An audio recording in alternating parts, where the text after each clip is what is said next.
Welcome back to another episode of the Casey Campbell Podcast. Casey Campbell with you, of course. Pleased to be joined by this past weekend's ARCA West winner and the winner of the 1,000th ARCA West race.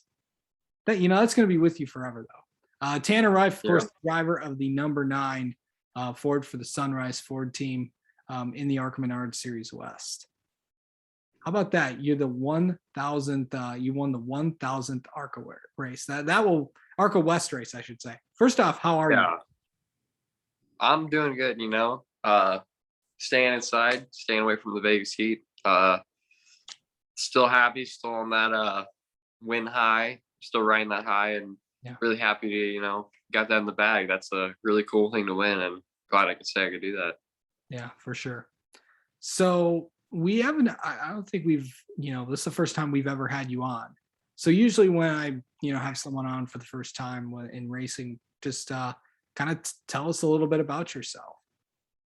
Born and raised in Henderson, Nevada.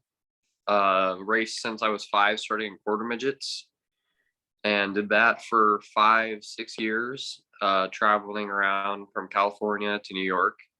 And the quarter midgets from all the different classes, winning a couple or a singular national championship, USAC national championship in the 2014, the junior animal series. So that was like my first big achievement for myself. So doing that and balancing with school and, getting into the junior late model program and pro late model program, eventually the ARCA program. So, it's been a really fun ride, and it's been very interesting. And I'm glad, it's something I could be a part of, is the racing world.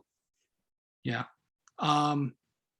So do you do school online, or do you actually go to school, or? So yeah, I do go to school. I'm in junior year of high school right now. Really? So balancing school with racing has always been the one dilemma of my entire life. I had to sum up the biggest problem in my life. It's missing school and racing, but it's so worth it when you walk into school the day you miss 2 days because you win and won at Evergreen, the race at Evergreen, and everyone's like, Tanner, why were you here? And then you tell them, and they're like, and it's funny because it doesn't apply much these days. Kids don't really understand how what the series is. It's hard. Yeah. So here's the thing, though. What I've learned about racing is you have to be wired differently, or to be a little weird to be part of this, or at least you have to be a little weird. I mean, we are playing with cars all day long. So it's definitely harder for not hard, it's just not their thing. So it's where did you go? You tell them, they're like Hot Wheels, they don't get it. It's they're like, what do you mean? You race? I'm confused, on foot or? Yeah. You see, I'm from Michigan, and that's also where I currently live. Of course, we're the automobile and all that stuff, and we get, the manufacturers are all here. We know. Yeah. The thing is, it's when you're in it, it's something that it's something that only few understand, and others may not. But yeah, because it's you mentioned it, your junior year of high school. Many people say that's also the hardest year of your high school career, because you also have to take the ACT, SAT, how long, but there's all this, and plus some of your hardest classes are in your junior year. Yeah. So, and you're going to an actual full school. Many people go online by this time. Yeah, no, it's I've noticed that, and it's always kind of been it's because if my life was always just, wake up, I have to apply myself. If I'm going to do good in something, I have to go and do it. It's kind of hard, especially when online school is happening. You wake up, take a nap when you should be in class and you should be doing your work. It was really hard for me to sit down and get on my computer while I'm in my room and I have everything that I'm used to, and I'm not in a workspace. So I still like going to school. I like seeing all the people and all the friendly faces and talking to all my friends and going and actually applying myself inside a classroom. I think it helps. For sure. And it's also good to have that, that friends and all that stuff, all that stuff is there, and you get to do all that. And I know that's really big for you. So I've always, since I've wanted to have you on for a long time, and there's one thing I want to ask you about. Perfect. We know that everyone gets excited after they win a race, but I have never, ever, ever seen someone get so excited after a win like you did after you got your first. So yeah, that's everyone kind of asks me that is like, hey, like, why'd you get so excited? And it's like, it's kind of the fact that, you grow up and you race and you race and you race and you race and, and I've been on like this little winless streak for like a big chunk of time. Like, it's me and my brother joke about it, how like I can win an ARCA race, but I can't win a late model race. I have, been competitive and been in the top 3 and always been like right there in like my late model stuff, big like Vegas, the circle track, the bull ring. I, great success there, 4 wins, then out of 8 races and 3 seconds with 1 DNF, that being in qualifying. But got the championship there. That's always been the thing. But like on the tour, it's always been a struggle. So like coming to an ARC series, the higher series, and be able to win was like the best feeling ever. It's like, I'm here, I can do it, I can compete at this level, and I can do such a good job. I can knock it out of the park. I can be the fastest in practice, fastest in qualifying, and lead all the laps. And just it was a groundbreaking experience for me. The thought that I could do what I didn't think was possible when I was like 10 or 11. Yeah.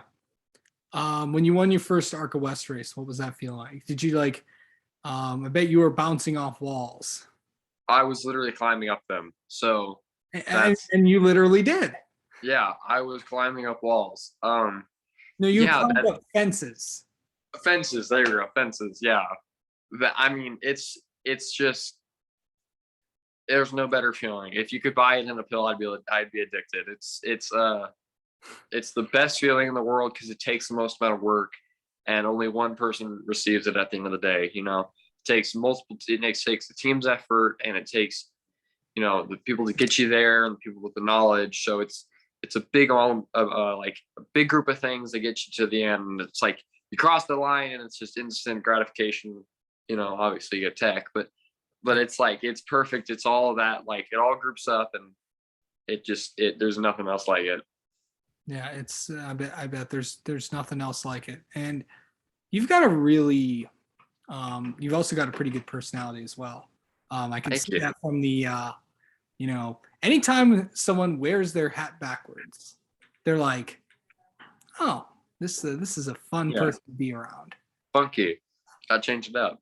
Yeah, we've seen it so many times, people wearing their hat backwards and stuff and all that. It's I know it's kind of your thing. It's just you have a pretty outgoing personality, if I'm not mistaken, right? Yeah, I mean, I've not always been like that, but I find it leads to much more interesting relationships with people and like friendships, and you meet a lot more not better, but you meet a lot more people and you get to know them better, and you make people laugh, and if someone likes you, they're there for you and they want to help you. So it's cool to build relationships and make people smile, make them laugh, and not take everything so seriously, because we're only here for however long, so might as well have fun doing it, right? Yeah, for sure. And it looks like, you're having a lot of fun anyways. It's that's why we all do this, right? So yeah. So let me ask you this. You got you got about a few weeks off. Well, actually one. Before you head back to Portland to continue the West Series. What's that going to be like to go back to the road course? Not sure how it'll be. I'm not sure if it'll be as wet as it was last time. Yeah. What is that going to be like to head back there? I'm really excited. really like road course. It's always kind of been a hobby. Like we do the road course series in the Legend Cars here in Vegas, the Silver State Challenge or whatever they're calling it every year. So I really like doing road course, and I think that Portland was a very, very interesting race. And I think that with the rain, that definitely made it a bigger challenge because I couldn't really see out my windshield 99% of the time. So we're prepared better for next time, but that was definitely something that I was blown away and not prepared for at all. I think that I'm a decent road course racer and I can apply myself to do something that I'm not, I'm not the standard. I'm not just going to turn in circles. I think I can do a really good job on a road course. And obviously a really stiff competition, my teammate, Jake Drew, he's a really good road course racer. And, I want to be able to compete at that level and be able to, not just be a one track kind of like only going to turn circles, only going to be 1 mile, only going to be half a mile. I want to be able to apply myself in everything at all tracks and do a good job. Yeah. Okay. This is since this is the first time that I've kind of actually met you, and this is the first time you've been on this channel. Let's get to know you a little bit. How about that? Perfect. Yeah, this is good. Okay. What is your favorite? What's your go-to place for food? If I could pick one place to travel with me in my back pocket, it would be Freddy's, the hamburger and like custard, the concrete place. That is the best. Okay. Yeah, that is definitely my go-to. Let's see. Do you is there a TV or streaming show that you're really into right now? Breaking Bad has been the one thing that I'm on my like constant watch right now. I'm on like season 4, episode 3, and I started like 2 weeks ago. So I've been on my like Breaking Bad watch. Binge. Yeah. Binge, yeah, like working on the car, put it on the TV, like just every time I can, just keep watching. It's been really fun and a really good watch. Yeah. Okay. Let's see. Do you like any other sports? I can watch some sports. Like I think that obviously Super Bowl every year, love watching that. I mean, everyone. Even if you don't know anything about anything, people watch the Super Bowl. But the thing is, people watch the Super Bowl for other things. And people watch the Super Bowl for the commercials. People watch the Super Bowl for the halftime show. Yes. People just don't watch the Super Bowl just to go to the game. Yeah. Okay. I feel like I just apply myself to everything. But so UFC, I've always liked watching UFC. That's always been like a really interesting sport to me. It's pure. There's no instruments that can be tampered with. Obviously yourself, but you're tested. So it's the most pure sport I think there is, and there's never any tampering really. So I think that's always been a really, really fun, interesting sport to watch. Obviously not for everyone, but I really like watching that. If I have free time in the 107-degree weather in the winter, I'm a fan of snowboarding. I think that's something that's fun, and I don't get to do it very often. I'm not the best at it, but that's always something I really like doing. Someone needs to take a trip to Aspen then. Yeah, right. I got a Subaru, so I think I'm set. Okay. So here's the next thing. Name 3 things people might not know about Tanner Rief. 3 things. Might not know. Man, that's a hitter right there. I know. Whew, man, how to hit me like that? Yeah. Let's see.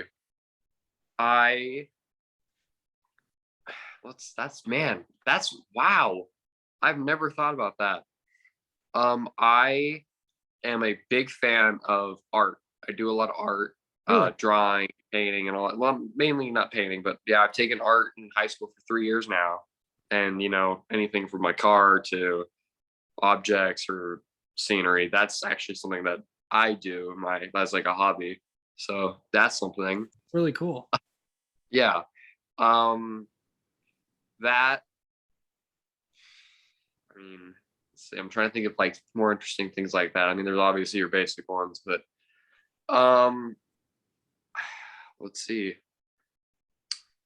Oh, I got, like, of course, I was telling you earlier, my car, my Subaru. That is my pride and joy that I drive every day. You know, it's W 2014 WRX and World Rally Blue T37s. That's my baby, and it's Nice. all souped Everyone up. loves their car. 500 Yeah, it's my car. I gotta clean it all day. So you sit outside and just stare at it, and oh yeah, that take pictures of it. Everyone's like, "Come on, Tanner, you have like a million pictures of that thing." But no, it's really fun to drive, and never been pulled over, so we're perfect. But it's 515 wheel horsepower on the 85, so it's a whole lot of car to have for the street. So it's a lot of fun to play with. Okay. Man, and music is like biggest hobby ever. You can play whatever you want and I'll probably like it, except for jazz. I'm sorry, jazz people, that's I will never understand that. Yeah. It's hard. I mean, maybe actually, see, that's the thing is I can never really say that because there's always a mood for something. So if I had a playlist, it's like a month long. Absolutely. Yeah. Okay, so going back to your car, 2014, that was the year I graduated high school. Oh wow. Yeah. Thanks for making me feel old. Dang. I'm not that old. I'm only 27. So, but then again, it's like you mentioned you're 16. So how long have you had your driver's license? I think 7-8 months now. Yeah. Nice. Yeah, had my driver life for 7 8 months. Been driving cars for 11 years now, so Yeah, makes a lot of that's sense. the biggest thing. It's like, okay, so when did you first start driving? Like, when did you first like get into racing? So when I was 4.5, my dad got, I wanted to race. I'm always like, oh yeah, I want to race, I want to race, I want to race, because my grandpa used to race. My dad really was, he was in cars and built custom SEMA cars and SEMA trucks and all that cool jazz back in like 2000 to 2010. So that was always kind of like, I always wanted to do that. We did it earlier too, but racing was like, oh, I want to race, I want to race, I want to race. So he got me a quarter midget, it was all like metallic painted and all crazy paint, and still have it and sitting up in our shop. But started when I was 4.5, did a couple laps, started liking it more. So I was like 5.5, went down to Orange Show Speedway, which I think I heard that they're getting rid of that. I don't know where I heard that. The quarter midget track. I thought someone told me that they're getting rid of it, which that's a sad story because you never want to see a track be lost because there's not a whole lot of new ones being built. Right. So that kind of sucks. But started racing quarter midgets when I was 5.5. Yeah.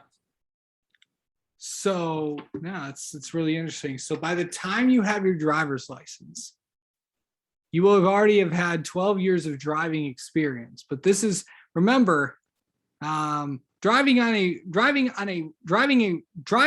public road is a totally different thing than driving a race car. Yeah. No, I have my driver's license. I've been driving. Know that. Yeah. So it seems like apparently the legend is it's like, if you actually are a professional race car driver, word is that you'll be actually a very good driver. It's I feel like that only applies when there's like something like serious happening, because it's like very like it's so hard. It's like people are like if I'm driving someone around, they're like, oh, I mean, like I think I've had someone say to me like, oh, like you don't drive any different than me, and I'm like, well, I'm not trying to drive. Even if I try to drive to my max limit, like the streets are just, they don't prohibit that. They're too skinny, too rough, too dirty. So it's kind of like, yeah, it's hard, unless you're like on a track to show someone, like, because the streets are it's a very different game. It's a lot more dangerous, and no matter, it's actually, in my opinion, it's as dangerous on the street driving than it is on the racetrack. Even because on the racetrack we're all going the same direction, even though we're doing like 150, we're all going the same direction. On the street, you got people on their phones and people that are distracted. And you never know what's going on in their lives or what's been going on or how late they've been staying up. So yeah, for sure, absolutely. I don't want to end it on that note. Let's talk. Yeah, no. Let's talk. Find someone else to talk about. Yeah, for sure. Start making it so grip. Okay. What is the best moment that you have had in your racing career? Well, there's three that are basically tied up. It's Okay. probably it's winning the 2014 junior animal championship, because that was the first. How old were you when you won that, by the way? Hold on, man. I gotta do some math now. I think it was 9. No, 8. I think it was 8. 2014. Wait, why am I doing this math? 5 plus 8. 9. It's 8 been or 9. 8 years. Duh. I mean, so 8 or 9 when I won the 2014 junior animal youth side national championship. That was a big thing for me, and I got pictures and all. That's like one of the first times I was like crying from winning, because it was chasing from California to New York for a championship that I didn't even know like how points worked, or my dad's like, you won it. And so a lot of crying and a lot of fun. And then obviously the my first ARCA win, that was super huge for me. Big accomplishment in my life, the fact that I can win at that level, and hopefully many more. And this probably this last one, this at Evergreen, because 1000th ever ARCA West race. That's a really cool, there's so many so many prestigious drivers in the series, and have been in the series. And it was 1967, I think it started. Yeah. Such a, long running series, and have like my, whenever the 2000s race ever comes up, they're like, oh, who won the 1000? And it was me. So that's really cool. Yeah. Seems like you're getting kind of emotional over it a little bit. No, I have the worst allergies right now, and I'm trying my hardest not to sneeze. So if I sound, it's because Vegas is windy right now, and I am trying not to sneeze. Pinching my nose and sucking it in. So yeah, it's been rough. If you see me, I've been wiping my nose like this the entire time, trying to keep it incognito. Man, oh man. Have you ever cried after winning a race? Oh, I cried after Evergreen. I cried after. I'm very emotional when it comes to racing. It's it's something I love, and it's something I want to do in my career. So, it's tears of joy, and yeah, I can name at least probably 10 times. It's such a important thing for me. But yeah, it happens. Yeah, it's a big deal to me. So yeah. Yeah, for sure. All right. Tanner, thank you so much for coming on. You've been Thank you. This has been awesome. It's been fun getting to know you, and good luck the rest of the season. Good luck in a few weeks at Portland, and we're going to definitely have you on again. Perfect. Thank you, Case. It's been a lot of fun. I'm going to have to go blow my nose now.